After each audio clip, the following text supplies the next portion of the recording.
Местный егерь Егор Палыч всю свою жизнь прожил в небольшом поселке в Хабаровском крае, в местах суровых, но по-своему красивых и притягательных. Здесь он вырос, повзрослел и состарился. Жена умерла 13 лет назад, тогда он думал, что жизнь закончилась, но все-таки нашел в себе силы жить дальше, и любимое ремесло этому очень помогало. Дочь, выйдя замуж, переехала в другой город и навещала отца не так часто, как хотелось бы обоим. И внука дед видел примерно раз в 2 года, а парнишке на тот момент было уже 12 лет. На весь 2-недельный отпуск дочь с внуком прилетели навестить старика, насладиться природой и, конечно, послушать его знаменитые истории из жизни. «Дед, а ты знаешь истории про тигра?» С нескрываемым интересом спросил Ванька, усаживаясь рядом с Егором Палычем. «Про тигра не знаю, но про тигрицу могу рассказать». «Хочешь?» — ухмыляясь, ответил дед. «Ну тогда слушай». И дед Егор начал свой рассказ. Лет 20 назад это было, как сейчас помню. Я был уже опытный егерь. Местные леса знал, как свои 5 пальцев. С оружием был на «ты», да и с местной фауной тоже. Был самый конец весны, деревья и земля окрашивались в зеленый цвет, и все вокруг начинало пестрить яркими красками. Я был занят делами во дворе, как вдруг краем глаза заметил фигуру зверя, промелькнувшего в деревьях на краю леса. Да зверя необычного, очень редкого, которого обычный человек вряд ли за всю жизнь увидит. Я подумал, что этого не может быть, что мне показалось, и продолжил заниматься хозяйством. Буквально через минуту в деревьях опять мелькнула, и из леса вышла она. Я не поверил своим глазам, это была большая амурская тигрица. Она стояла и смотрела на меня пристальным взглядом. Внутри похолодело, сердце упало в пятки. Я, как опытный охотник, понимал, что даже убежать не успею. Такое расстояние она преодолеет в 3 прыжка. Я мысленно перебирал все возможные варианты, но тигрица не спешила нападать. Она смотрела так, будто изучала меня, пыталась понять, можно ли мне доверять. Немного спустя лесная жительница развернулась и на мгновение скрылась в лесной чаще. Тогда я и заметил, что шерсть на ее задней лапе испачкана кровью.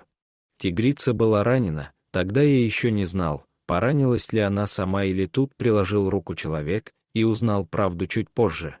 Через минуту она появилась вновь. Я так и стоял, как вкопанный, пытаясь осознать происходящее. Тигрица держала в зубах маленького тигренка не больше месяца от роду. Она еще раз пристально посмотрела мне в глаза и положила малыша на траву, чтобы через мгновение скрыться в лесу.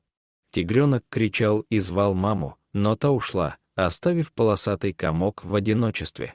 Я долго стоял и наблюдал, не решаясь подойти и пытаясь понять тигриный поступок. Лишь немного времени спустя, когда я немножко отошел и все-таки решил приблизиться, я осознал, что она оставила его в надежде, что я выхожу его, ибо раненая она бы не справилась. Я осторожно подобрал малыша и направился в дом. Мария Васильевна, моя жена, увидев меня с тигренком в руках, чуть не упала в обморок. В тот момент она, наверное, подумала, что я сошел с ума. Пришлось вкратце пересказать события последних 10 минут. В такое, конечно, верилось с трудом, но настоящий живой тигренок в доме не позволял усомниться. Немного посовещавшись, мы решили оставить его у себя, а как окрепнет да наберется сил, выпустить в лес. Их, полосатых, ведь очень мало осталось на этом свете. Шли дни и месяцы, Амур, как мы назвали тигренка, потихоньку обживался. Первый месяц Мария кормила его из бутылочки с соской, как маленького ребенка, а через месяц перевели его на обычный для хищника мясной рацион. Благо, охотник я был умелый, и недостатка в мясе дома никогда не было. Дикий зверь, на удивление, хорошо ладил и с нашей кошкой, и с домашней скотиной. Он игрался, как обычный домашний питомец, носился, шкодил, крушил все вокруг и был практически ручным. Мы с Марией очень к нему привязались, но в душе, конечно, понимали, что нам с ним рано или поздно придется расстаться. Амур рос не по дням, а по часам. Держать его в тайне от любопытных глаз становилось все труднее. А ведь если кто недобрый прознает, жди беды, ведь тигр-добыча очень ценная, и шкура стоит больших денег. Не все люди вокруг такие добрые и сердобольные. Нужно было отпускать Амура домой, на бескрайние лесные просторы. Расставание проходило очень тяжело. Я отвел тигра чуть дальше в лес, сел и сказал: «Беги, красавец, дом ждет». Он долго смотрел на меня, больше всего я боялся, что он не уйдет и увяжется за мной, но инстинкт все-таки победил, и Амур скрылся из вида в глубине леса. Я еще немного посмотрел ему вслед, сделав несколько глубоких глотков свежего лесного воздуха, направился обратно домой. Вот так мы с твоей бабушкой спасли тигренка и подарили ему билет в жизнь. Удовлетворенно сказал дед Егор и многозначительно посмотрел куда-то вверх. Дед, подожди, а что же все-таки случилось с тигрицей? Ты же сказал, что правду узнал только потом, не унимался Ванька. Вот, я ждал, когда ты спросишь. Проверял, внимательно ли ты слушаешь мой рассказ. Ну так вот. Край у нас хоть и большой, но с местных сел и деревень все всех знают, и слухи разлетаются довольно быстро.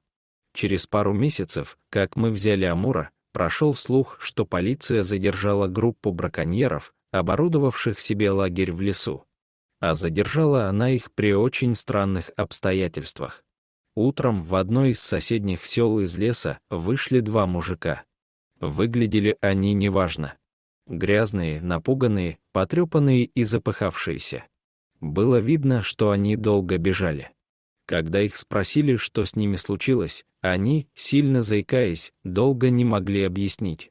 Немного отойдя от шока, они все же рассказали, что на их товарищей в лесу напал тигр и требуется врач, но мужики не поверили. Тут тигра-то вживую почти никто за всю жизнь не видел, а чтобы он еще и напал на людей, так вообще нонсенс.